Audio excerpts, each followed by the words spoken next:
It has been 6 months since the release of Art Online Variant Showdown, and over the course of months there has been a great deal Dead of game! Improve. What is even this, Eric? I can't even play. My phone is running as hot as the sun. Hello everyone, this is your favorite upbeat YouTube reviewer of mobile games. As you all know, Honkai Star Rail has just been released, which means Variant Showdown, definitely dead, no other chance. It's been 6 months since the release of Variant Showdown. There's been a great deal of improvements over the months. Not every single improvement is for everyone, of course. Different elements, of course, draw different kind of people or benefit different kind of people, whether it's quality of life, new gameplay stuff, improvements to the gacha. We have a whole lot of things, and over the 6 months, there's definitely something that has improved for you in Variant Showdown as well. We now have a lot more stories, a lot more characters, PD systems for the gacha, which was a huge request, that are still expanding in their capabilities, a lot more variety in modes, gameplay adjustments, performance improvements. All of this reflects in a rising graph in monthly revenue every single month back to back, with this month going particularly strong, ranking between 100 to 150 ranks higher than April consistently, and so far collecting 2/3 of April revenue in just 10 days of May at the time of recording, and right now is on a path to overtake Integral Factor and potentially the months before Unleash Blading's unofficial death. So is Variant Showdown a great game now though? Hell no, not by a long shot, otherwise it would be soaring in the rankings, not barely competing with Integral Factor. In this review, we'll go through what Variant Showdown offers 6 months after its release and how it performs in a variety of aspects, and explore what the real problem is, or whether there is really one. I mean, if the game is struggling to perform better than a 5-year-old game, surely there must be something wrong, but it's likely not what you expect, as I'll illustrate after going through everything in this one. And I truly believe there can easily be a bright future for Variant Showdown if the right steps are taken. Now, I'll keep certain aspects short. The gameplay is basically memory defrag but in 3D, where you pick a team of 3 characters to fight enemies or a boss. Going through the basics quickly, since I already covered them in my launch review 6 months ago. Go check that with my initial complaints if you want. And that's pretty much the gameplay depth that the game has. The main variety comes from the different modes the game offers, which is technically just the same thing. Specifically, it differs by the mobs and bosses that you'll face every once in a while. There's not much of a gameplay variety to talk about. The feel of the gameplay, it is much snappier and flexible than it used to be at launch. Less attacks are locked in animation, so you can much more fluidly react, but that's as far as the gameplay goes.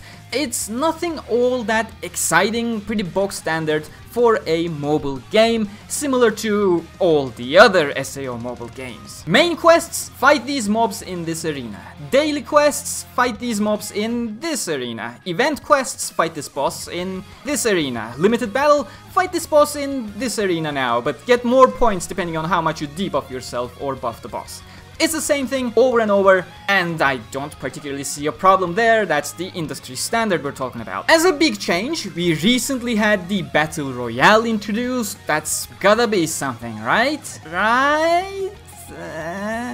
It's just a mess of connection quality, induced glitches and hackers. When you are just fighting against bots, you know, it's a 1v1v1v1 mode where 4 players are duking it out against each other. It can be genuinely fun, but the moment you get a real player in your lobby, it's just a crapshoot, which is exactly what I expected, since the mode was mentioned pre-release as being an online thing.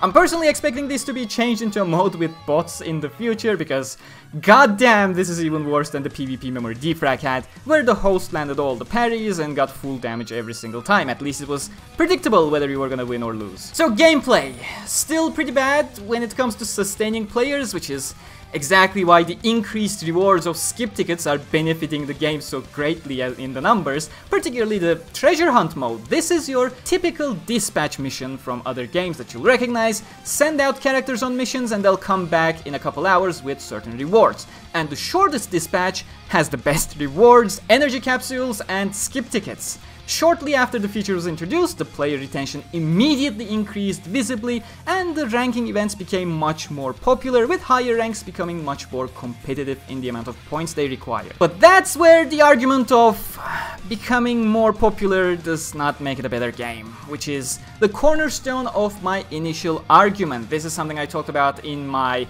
launch review 6 months ago as well, that the game probably has a future, potentially as long as Unleashed Blading, and it's a future that you'll all complain about yet keep playing, because that is the nature of mobile games. I'm getting ahead of myself though. On the topic of skip tickets, one has to wonder, how good is your game really if people quote-unquote engage with your game more once they are allowed to skip a lot more of it? I don't think that's something to strive for. You see where I'm getting at. I'll be perfectly honest, in the 1 or 2 events where we were not allowed to use skip tickets and had to play manually, I just dropped out, and so did tons of other players. I just couldn't be arsed to play. The terrible loading times also further pushed me away from playing the game, as I believe they are just outright unacceptably long in a game that wants me to grind the same thing over and over and over and over and over. The gameplay is not particularly thrilling, so why am I playing aside from just using 15 skip tickets a day to complete all dailies and grab my rewards? It's the same question that made me drop Memory Defrag and Unleash Blading. Most people's answer would be, gotta get those gacha pulls, which is the socially acceptable way of saying I'm just addicted to the slot machine in this day and age. I'll get to the gacha factor in a second too, because things are a lot better on this aspect and is the core reason the game is trending upwards for 3 months in a row now. But my answer as to why I play mobile games, it's the exact same as what kept me playing Integral Factor for all these years, despite its gameplay too being pretty damn average at best, the story itself. And if you look at the story, it still feels extremely lackluster. You see, with Memory Defrag there was no real story to follow. It was like story of the week situations, bar some loose overarching stuff, whereas with Unleash Blading, we started really nice at adapting Alicization from the light novels, but then we pretty much devolved into an even more watered down adaptation of the anime. And Moon Cradle, oh god, that story is definitely not one to get my interest back. Meanwhile, Integral Factor, having its original premise of Aincrad, taking loose inspiration from the main canon content, including extremely obscure stories, it was very charming, and it still is very charming. Although they kinda need to get their stuff back together because the story is going nowhere since floor 100. That's exactly what I hoped from Variant Showdown. Good world building with an interesting story. Well, we got a lot more story in the game now, and well, I'll preface this with a praise that the commitment this game has for gallery images for almost every story node is incredibly commendable. But that's where my praise ends. Do you remember how Kirito asked himself, why are there underworld goblins in Cross Edge at the very beginning of the story? Well, since then, we have Alice with her Integrity Knight armor get introduced, literally Aincrad floating in the background, some faker Pooh wannabe is somehow using Incarnation despite not having access to an STL, Yu-Gi-Oh literally getting pulled from a past timeline during the Academy days. You see where I'm going with this. There is an ongoing narrative. We are working together with Layla and Mikhail, the real developers of Cross Edge, to get the control back from the evil corporation Epsilon, run by a young anime Lucius Malfoy, who is basically just using something similar to Sugo Nobuyuki's tech to control people by tapping into their traumas.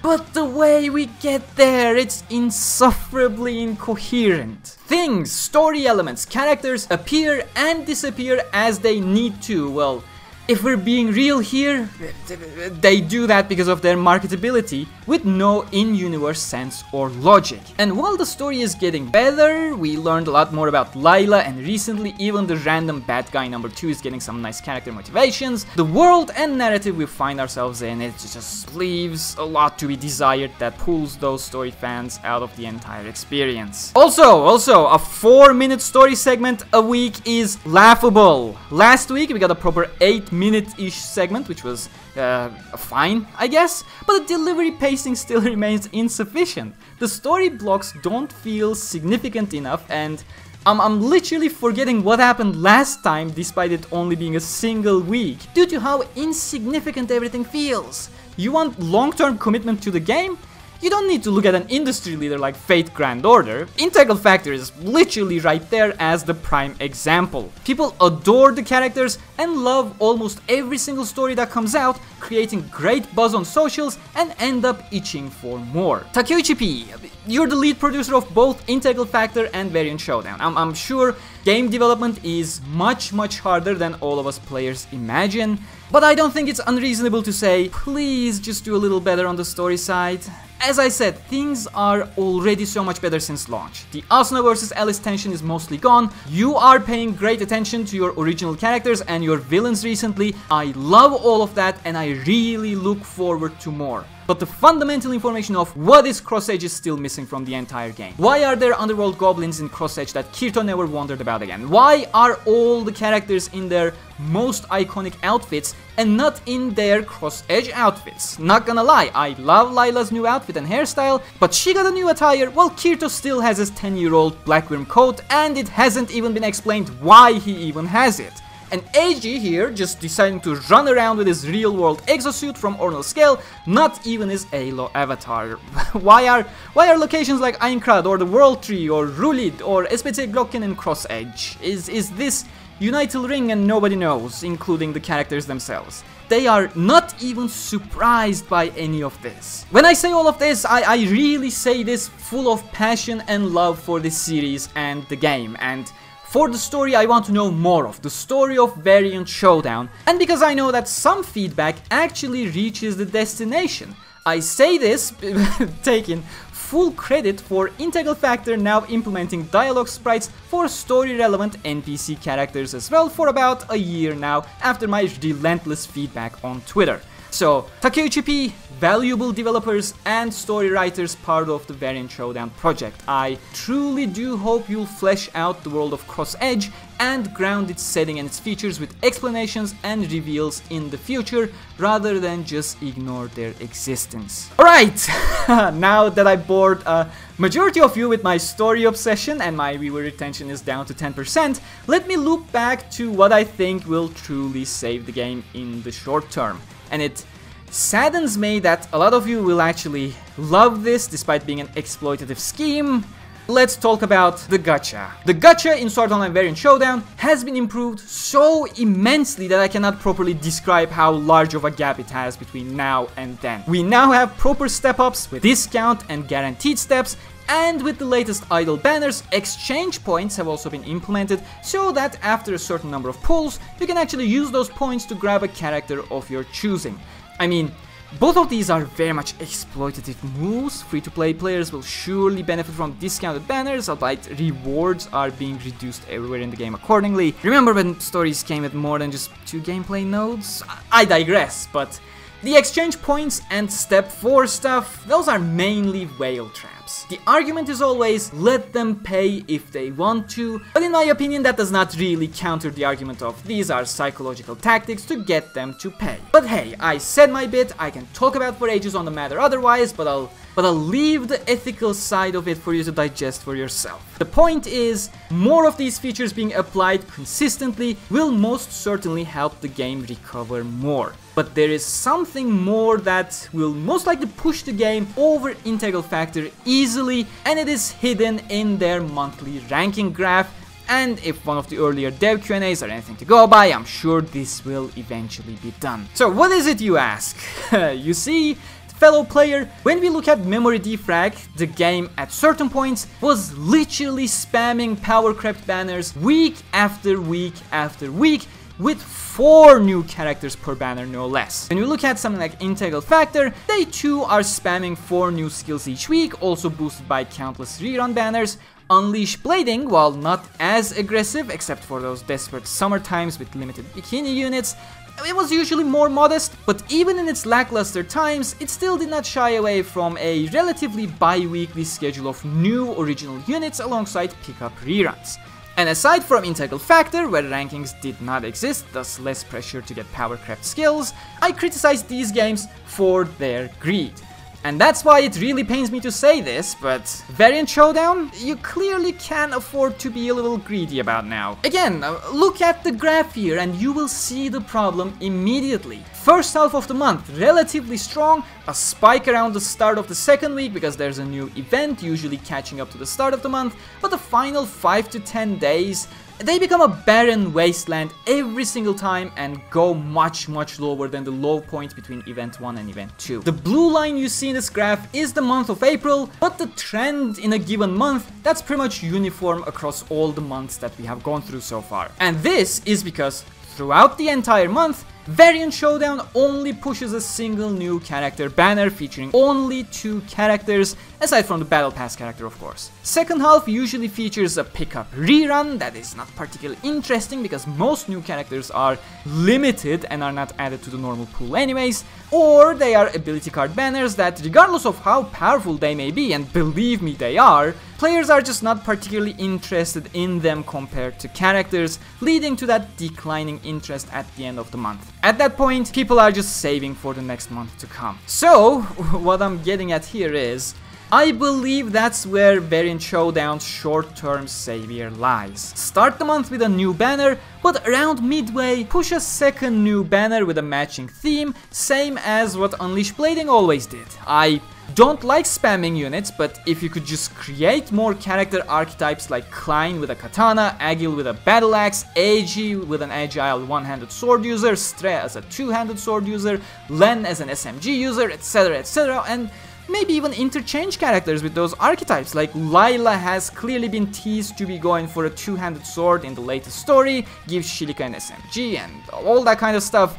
If you do that, it won't even come off as spammy to begin with. Or alternatively, not even alternatively, just stop issuing all of these as limited banners, and then maybe, just maybe, your regular pickup banners will have a little bit more interest going for them. Again, a limited banner here and there for special instances, I understand, that's fine. You got a special United Living promo, sure, make that OP Alice a limited unit. You got a Persona 5 collab, understandable to be limited, but everything being limited is just too much. That rids the being limited of its novelty and causes more losses for your non-limited pickup banners. So, just wasted 20 minutes talking about a game that a lot of people think is dead, but is actually doing much better than they imagine, yet I still have so many complaints, but see a bright future ahead. Let me summarize it all in simple words. Gameplay is nothing special in Variant Showdown, but I really do believe the game itself has a future. But fellow developers, if you want me to tolerate the gameplay, you need to improve the load times drastically. This must absolutely be a priority. Again, developers, Battle Royale is a burning mess. I don't know how it's going in Japan, but in the Western servers, it's just not working. I do not believe you can fix the connection issues when players use 3G or toasters as routers. So just get rid of the multiplayer, just make it a fight against AI bots. That is very fun when you can't find enemies and have to fight against the bots. Like, I actually enjoy that experience when I fight against the bots. Make that the mode. Story. The game has greatly improved the handling of its characters, their personalities and portrayals. Giving characters good commitments or motivations plays a huge role in this, so thank you very much for doing that. But Cross-Edge must be grounded in reality with explanations. Why Underworld Goblins? Why is Aincrad flying in the back? Why did Yu-Gi-Oh randomly appear from the past? If I, as a player, justify this as because they are marketable brands, then the storytelling has failed in providing any kind of reason. That is not acceptable. All of this has to be kept in mind, while also remembering that people are still consistently interested in Integral Factor after 5 years because they are invested in the story, living through the journey of these characters together in a cohesive world. Make Cross-Edge a cohesive world and hook people into all aspects of your story. That's where your long-term survival lies. Units, characters, we need more of them appearing, with a little bit more variety in characters and their weapon archetypes per month. Give us 2 new original banners with 2 characters each, not just 1. And also, everything being limited strongly devalues the standard pickup banners to a point where nobody cares about your standard pickup banners. Dear viewer, thank you very much for watching, and I hope you enjoyed this review after 6 months. Dear Variant Showdown team, I really want to continue playing and supporting your game, especially thanks to all the gorgeous artwork the team is providing, but you will have to do better on long-term aspects of the game, as artwork alone cannot sustain a game. And everyone, as always, stay cool.